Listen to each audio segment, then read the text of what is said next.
Hi everyone, I'm Damien. And I'm Jeremy. Welcome to our Suburb Data Podcast, where we cover everything from property investing to expert busting. If you're new here, we share our personal and professional experiences from over 20 years in the game. So you skip the mistakes we made and go straight to property investment success. And today we're going to be discussing positive cash flow property, good or risky.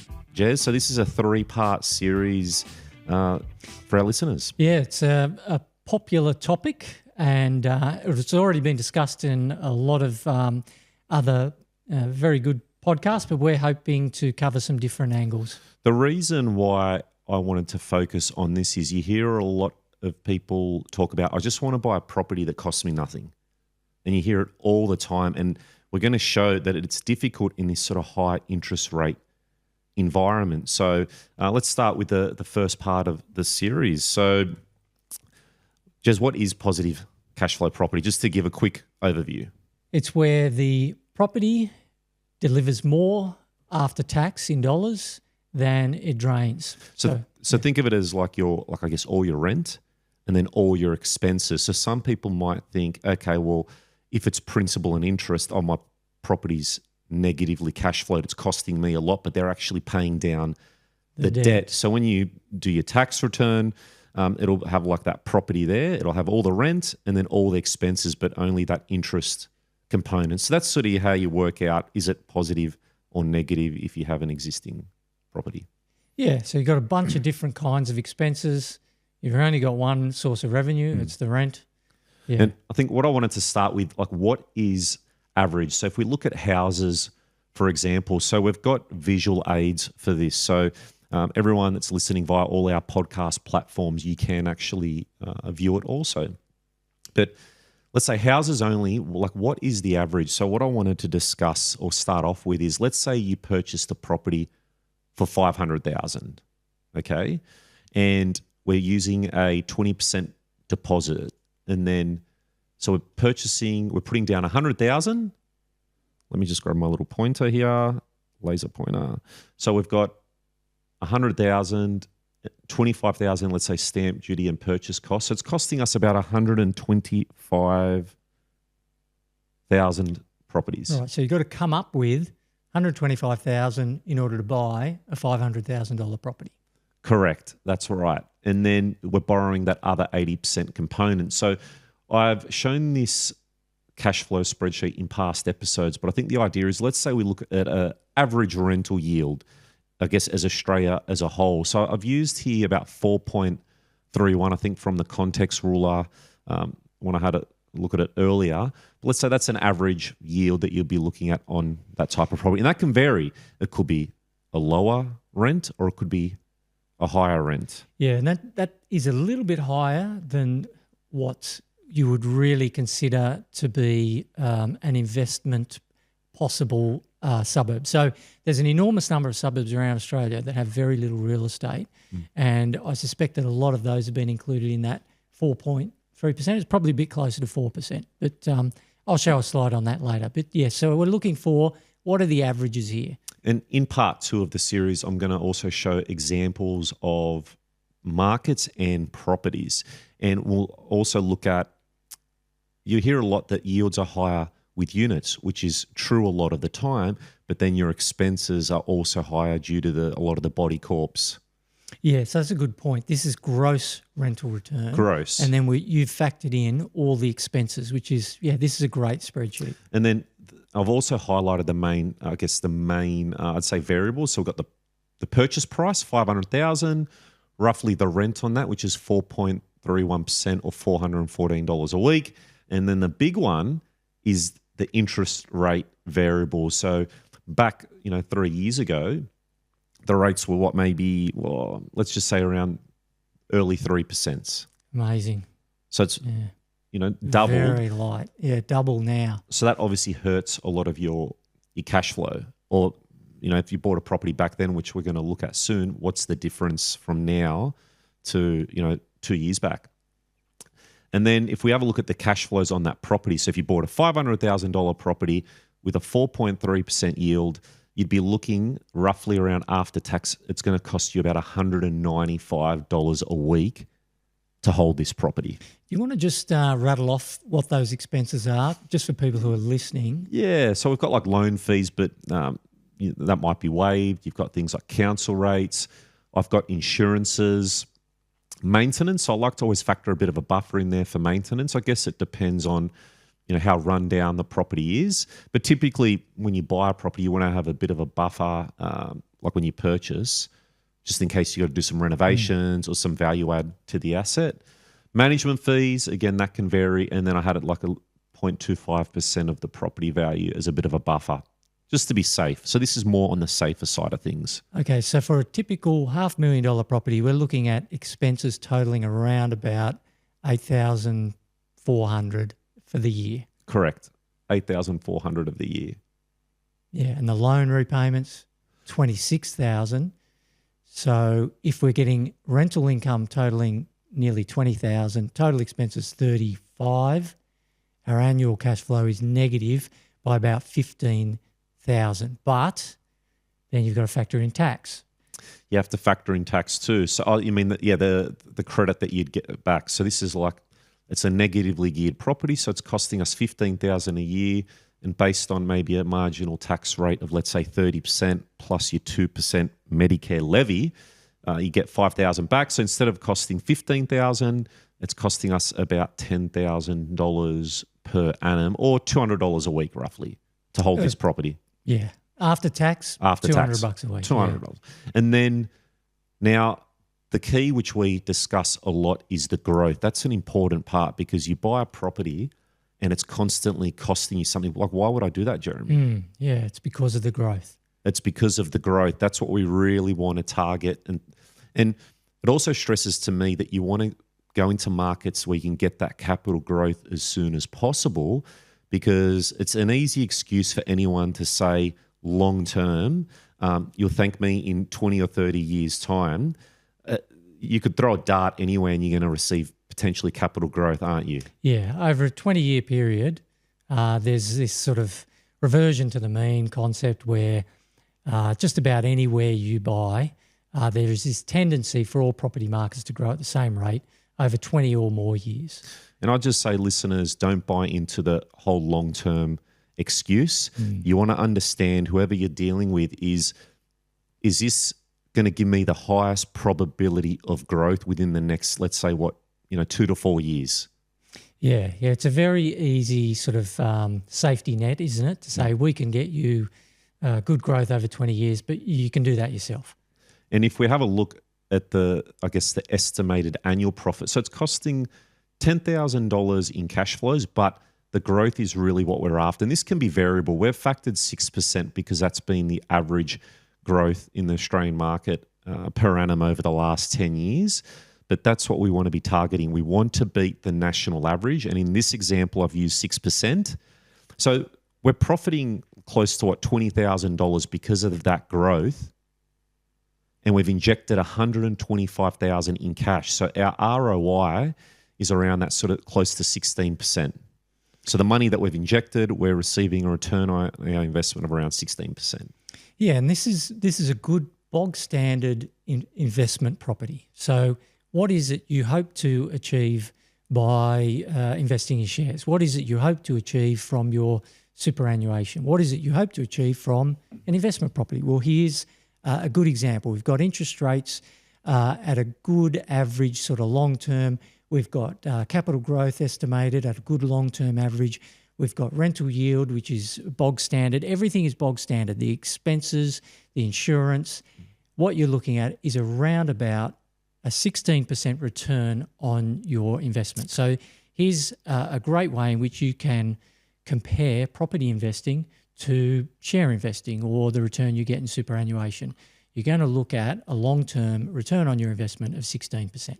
Well, you'll receive a lot of the paperwork from your super fund saying, we've received 10% per annum over the last 20 years. Or you can always, I think it's really good to ask questions, because a lot of individuals don't actually understand where their superannuation's invested. At the end of the day, it's your money and you'll receive closer to that retirement.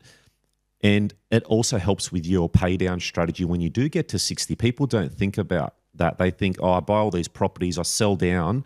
If you sell down, you lose that rental income. Then you have to factor capital gains, which isn't the worst thing, but I think you just want to optimize the growth that you're receiving in your portfolio.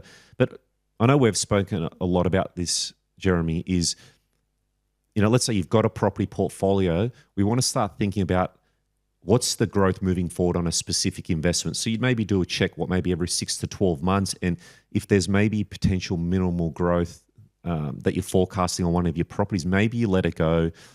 You do the recycling costs, you do your numbers, and then you move it into another market. But I guess it comes down to your circumstances. Do you need that liquidity? Do you want to be a bit more active? So they're all different variables. But back to this point, 16% on a bulk standard 500K property is what you'd want to expect. And if you're not, ask questions. Yeah. So what you just pointed out there is you can improve on this. There are a number of different ways you can improve on it. What you were just talking about there is trading property to improve on this return on investment. You could also look for higher yielding properties to improve on this investment, this 16% return on investment, or you could get better capital growth. But I've been seeing on TV these super funds bragging about 10 or even 12% long-term return on investment. Some of them are bragging about as little as 8%. But there's nothing in this example to brag about. This is just bog standard.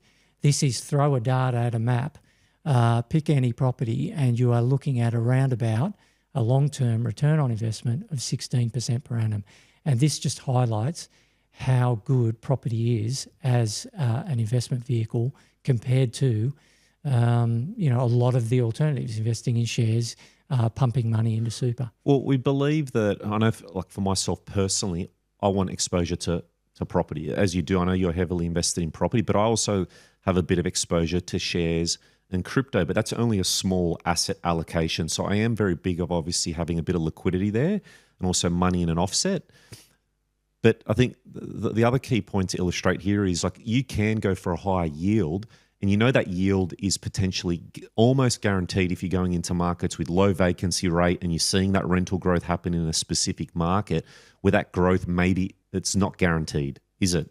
We're really looking at part. I've done some research on that and a few slides coming up. Okay. But yeah, it's good that you use the word guaranteed. Let's address that. Yeah. All right, so let's move over to the next slide. So what we're looking at is, okay, so let's say, Jeremy, I want to buy a property that's not going to cost me anything.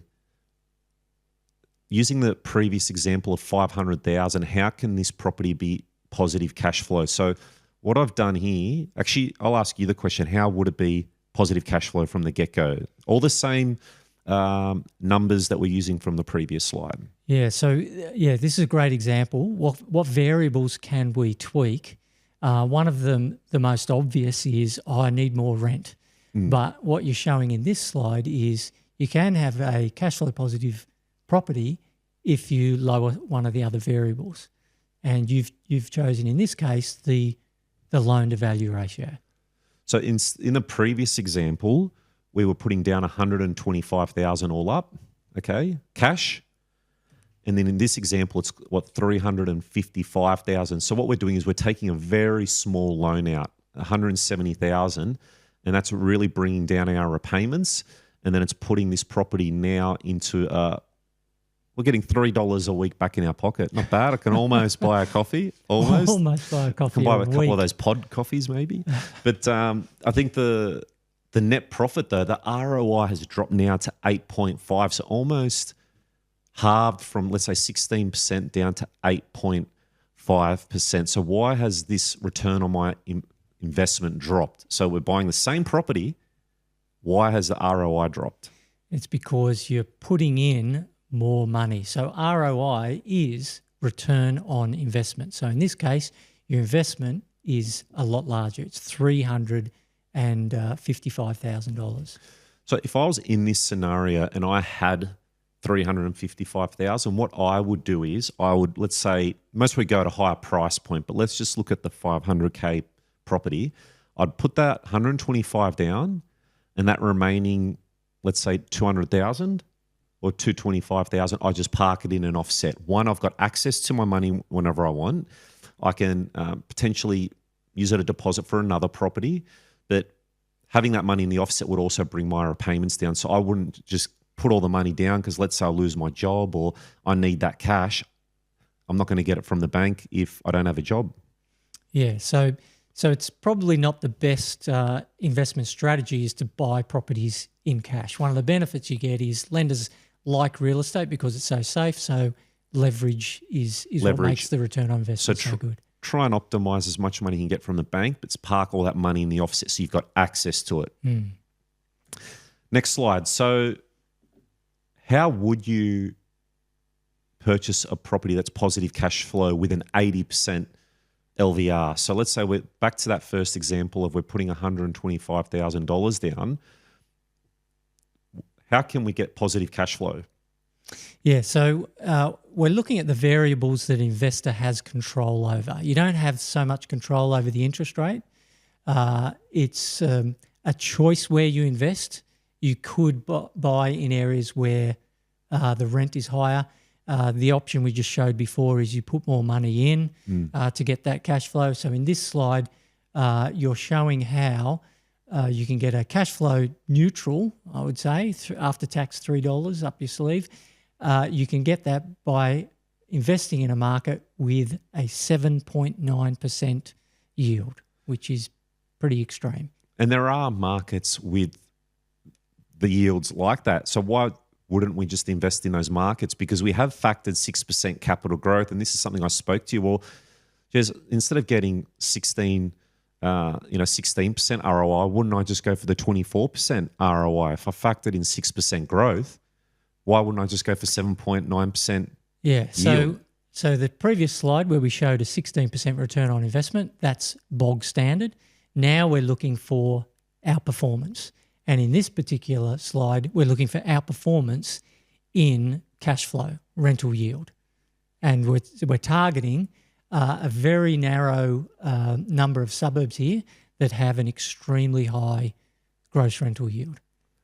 Moving over to the next slide. So now what we're looking at is, okay, well, let's say we look back 2 years ago. So from the first rate rise was May 3rd, 2022. So it was the first rate rise since November 2010. So that's when 2020.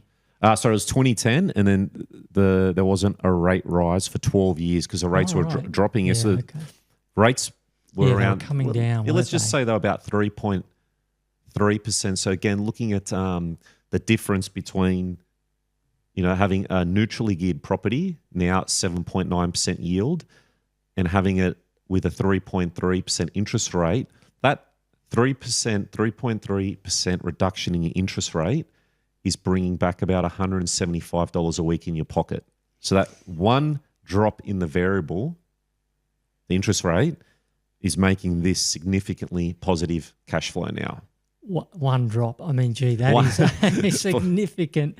We're talking about half the interest that we're looking at in today's. We're at the end of 2024, and so 6.5% is pretty much bog standard. 3.3% looks absurd, doesn't it? Can you believe we had interest rates that low? And the ROI can obviously see increases from 24% to 31% just because of that interest rate drop. So instead of interest costing us $26,000 a year, it was down to sort of $13,000 way back in 2022. Yeah, but that is one of the things we don't have control over as investors, that interest rate. And have buffers in place all the time. Look at the difference a few years can make. You've got to have buffers in place because that looks great, 3.3%, but if you were banking on that being your benchmark interest rate for the long term, you are going to run into trouble. I know there were lenders, for example, back then, let's say Pepper, that were assessing on what your actual repayments were, and they were sort of the last option to buy that last investment or a property. And now they've got control because they were the only lender you could really go to because of their serviceability. Now they've got that monopoly on the market, and they can just, they're increasing the rates. So I'm hearing a lot of people can't move away from Pepper unless they really sell their property. Yeah, well, this was a mistake that I made years ago. I went for pretty much the only lender that would touch me. I had some peculiar sort of circumstances. I'm investing in a trust. I'm doing contract work. There were some interesting loans that I was able to get, but they were the only lenders I could get money from. Put myself in a situation where they had me over a barrel, and they just increased interest rates. And who else can I go to? I can't refinance. The only option I've got is to sell.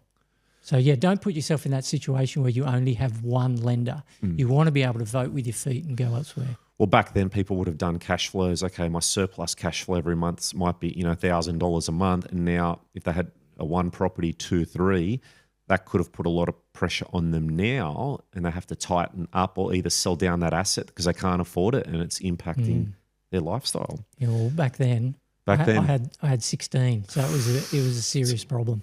I had to offload. You've sold down. Yeah. So I guess what's the key variable here? And I want to talk about, let's just say there's a 2% change here. So let's say 6% growth and a 7.9% yield. So the total return is, let's say, 13.9%. And the ROI was 24%. Yeah, so we've got ROI, which is return on investment there, but when you say just return, that's the sum of growth at 6% and yield at 7.9%. Correct. Yeah. And then I wanted to look on the flip side. Well, let's say we got 4% better growth, so from 6% to 10%, but then the rental yield has dropped from 7.9 to 3.9. So people might go, oh, I don't want to sacrifice my yield because it might also hurt with serviceability too. Again, you'd have to talk to your mortgage broker about that. But if we're looking at like a difference of 4%, this really represents how important growth is in your portfolio, because let's say on the example of the 6% growth, that's about $30,000 on a 500K property compared to 10%, which is $50,000 on a 500K property. But you can see here the ROI is about 6% better. What is it? 6.83% better, or 8K better off because of better growth over yield. Yeah, so it highlights this strategy. If you can cop the cash flow hit, you are better off focusing on growth. It really is only if you cannot cope with that annual cash flow loss, in this example of minus 11,000, that you would need to focus on yield. So if your focus should be on growth up to the point where cash flow is now a concern. And it's that balance, isn't it? Because I guess heading into retirement, you don't want to have all this negative cash flow.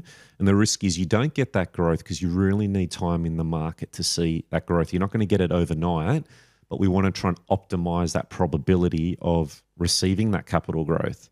So it just highlights here how important. And look, that growth is eventually going to get taxed. So you do it either when you're maybe not working in an income year.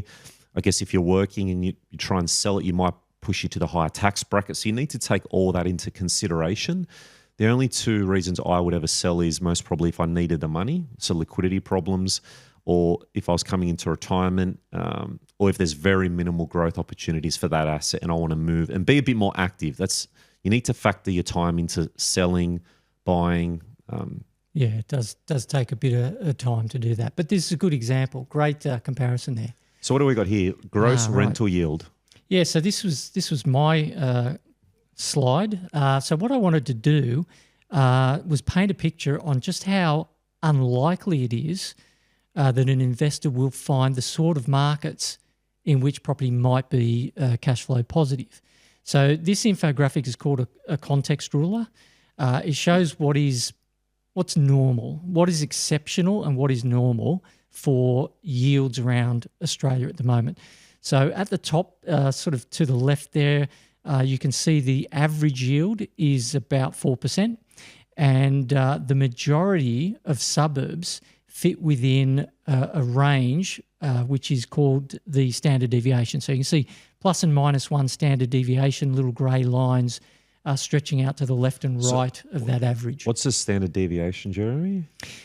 It's a statistical term which I won't go into the definition of, but it just means that the bulk of property markets around the country lie in that range. Okay, so minus 1 standard deviation, plus 1. From average, yeah. Great. Yeah, it's just sort of, this is the typical kind of variability we see in yield across the country. So that's a spread from about 2.7% to 5%. So the majority of property markets around the country have a yield within that range. And at the bottom, you can see the median, that's 3.7%.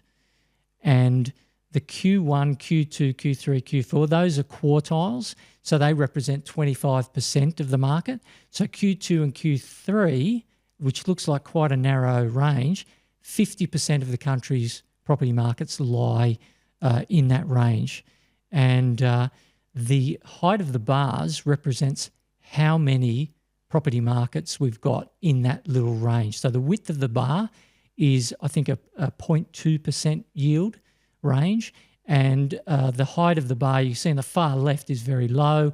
The highest bar, I think, is around about 3.6%. That's the most common yield in the country. Now, this is for 3,457 markets. You'll see in the bottom right-hand corner, 3,457 markets. Suburbs. Suburbs, yes. Yep. So only houses too. Only houses, that's right. So residential, we're not talking about commercial. This is all residential. Yeah. And what I did to get that number, there are actually 16,000 suburbs around Australia, but the vast majority of those are occupied by possums and wildlife. They're not really real estate markets. So I put a filter on this, filter of statistical reliability of 60 out of 100 or more. So these are reasonably reliable property markets, and that's why there's only 3,500. Okay, so there's a lot of markets that have low statistical reliability due to variables in the data. Very small markets where you might only have, say, 50, 60 houses. So you've got so few transactions taking place that you can't really get any reliable data.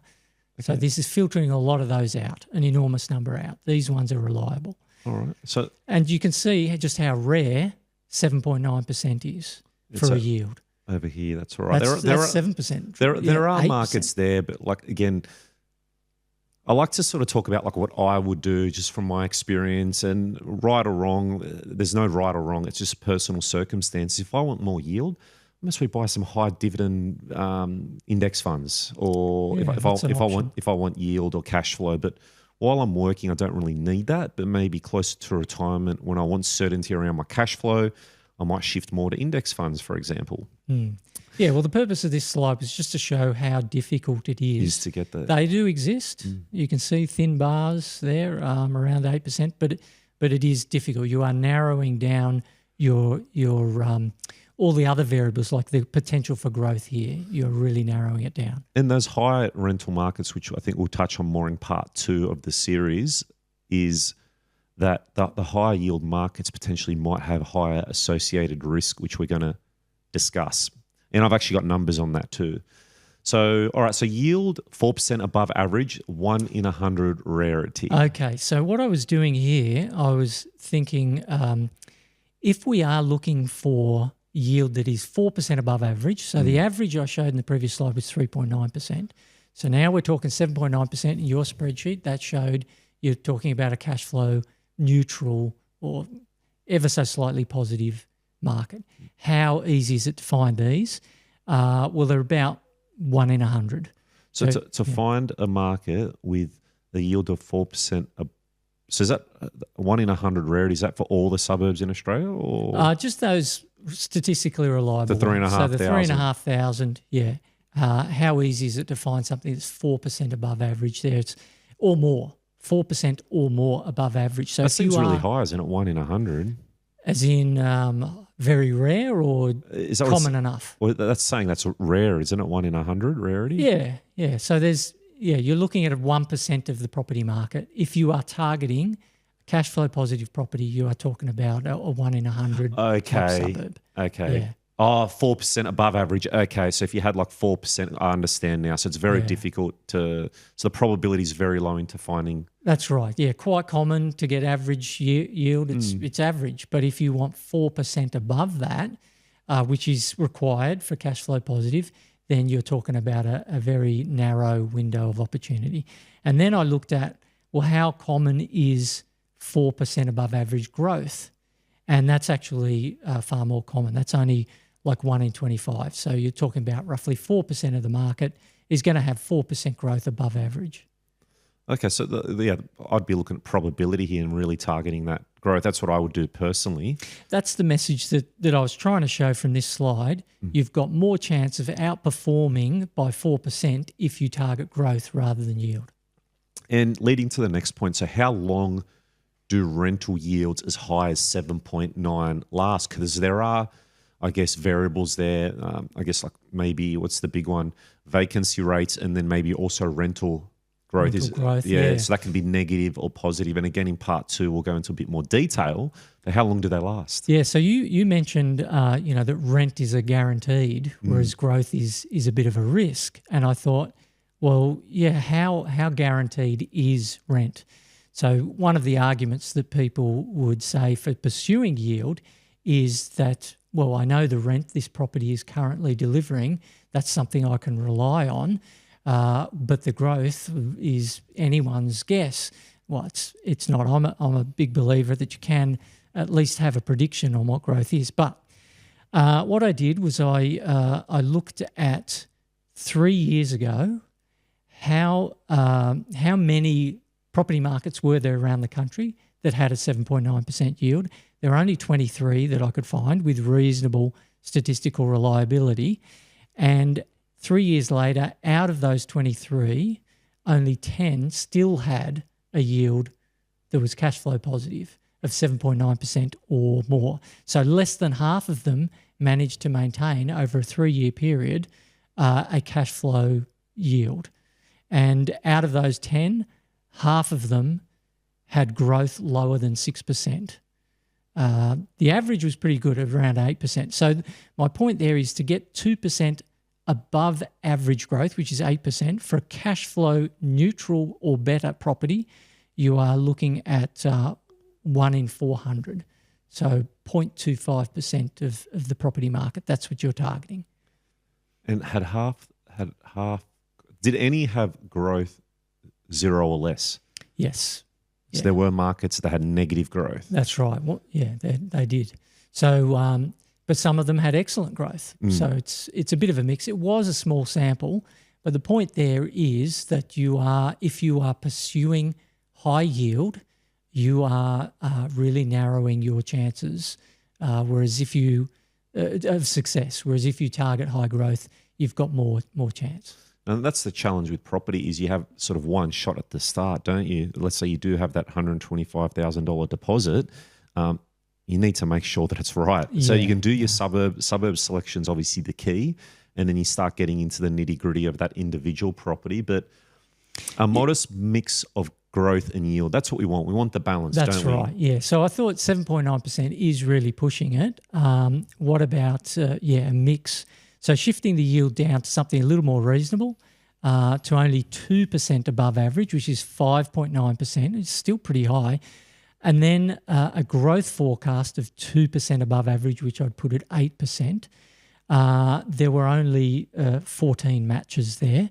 It was actually less likely to find this balance. And I found that a bit odd, but if you go to the next slide. So you only found 14 suburbs. So you obviously did your filter with the statistical reliability score. Mm-hmm. And then you found only 14 suburbs that match this sort of criteria that we're targeting. That's right. So strong, I guess, demand to supply ratio, and then also a strong yield. It was an sort of above average demand to supply ratio. So you're only getting 2% above average growth of 8%. Mm-hmm. And you've got a pretty good yield there of 5.9%. So I'm just trying to mix around those two variables to see what would be the best focus. Like, it's no good saying to people, "Oh, you shouldn't focus on yield." You can focus on yield to an extent.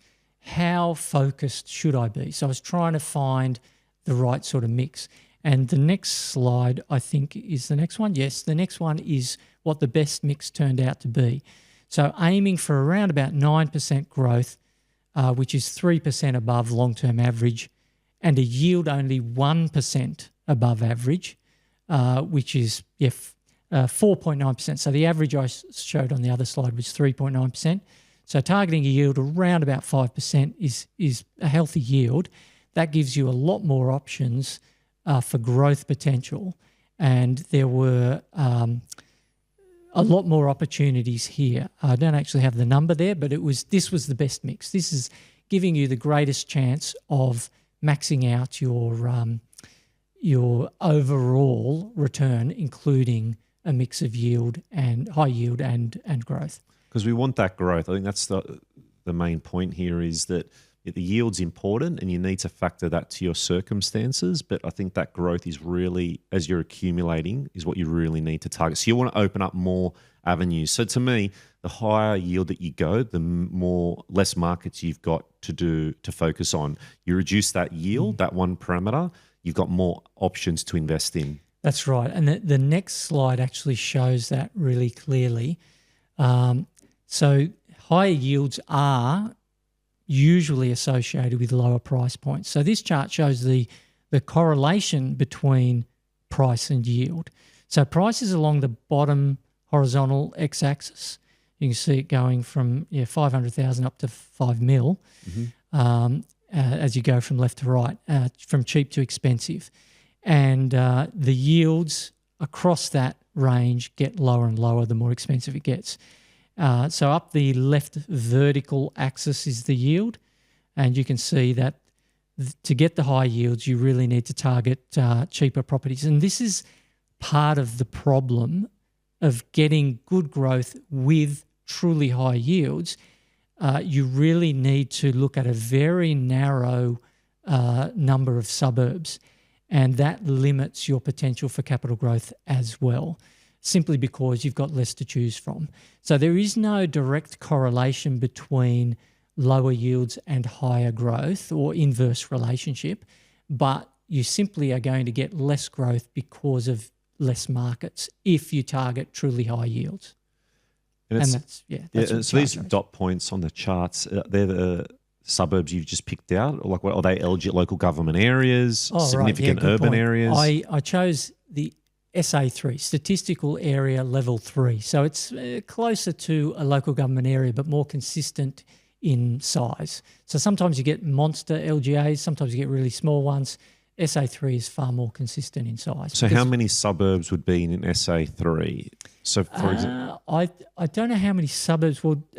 Let's see. Do the calcs of about 16,000 suburbs. There's about 550 LGAs around the country and about 500 SA3s. So maybe give me an example. What's one SA3? I don't know.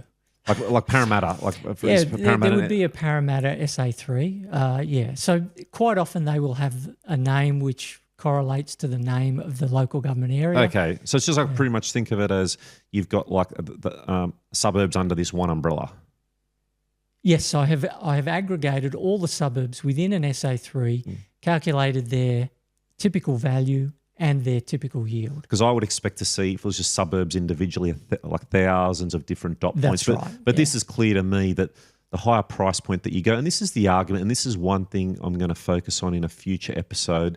And look, these presentations do take a while because we're injecting a lot of our time making sure we can provide the best content that we can. But the whole rent vesting, I know there's a lot on there at the moment on the social media and YouTube, and there's pros and cons to both the rent vesting. But this shows that if you do want to live in maybe an area that you can't afford, maybe you can rent there because the yields they're so low, where with the interest rates at 6.5%, you can't afford to live there. So that's where I think rent vesting can really work quite well. Yeah. But the purpose of that slide is just to show that if you are obsessed with yield, you are really narrowing your growth options. Yeah, and that's what you don't want to sacrifice. Yeah, it's not impossible to find both high yield and high growth.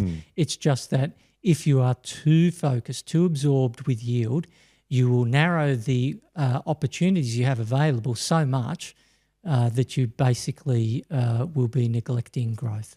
So I think conclusion is balanced cash flow and capital growth. I think that's our main point. And I think I had target high demand areas, but I think it's just one of the ones where if you can reduce your yield and you know that you can buy that, open up more markets, I think that's the key thing, that have higher demand relative to supply. That's really the thing, Yeah. isn't it? So long as you can afford to take the hit of reduced cash flow, of negative cash flow, then the pursuit of growth will put you in good stead. And I think in part 2, we're going to look at some example suburb markets, which I'm excited for, and actual numbers in today's market, and even some individual properties that we've just picked out from realestate.com. So hopefully that'll add a lot of value. But I think if anyone has, any questions or feedback, podcast at suburbdata.com.au. We really appreciate it. It just allows us to create content on what our listeners want to understand, and I guess from our point of view, what we would do, and trying to help as many people as we can. Yeah, so if this is the sort of content of interest to you, let us know. Give us a click, a like. And if you know someone else who you think might benefit from this, there's a share button too. Yep. And of course, if you subscribe, you'll get notified when we come up with part 2. That's right. Subscribe, like, and share to the world, everyone. Thanks for tuning in, and see you in our part 2 of 3 series of our positive cash flow. Bye for now, and take care.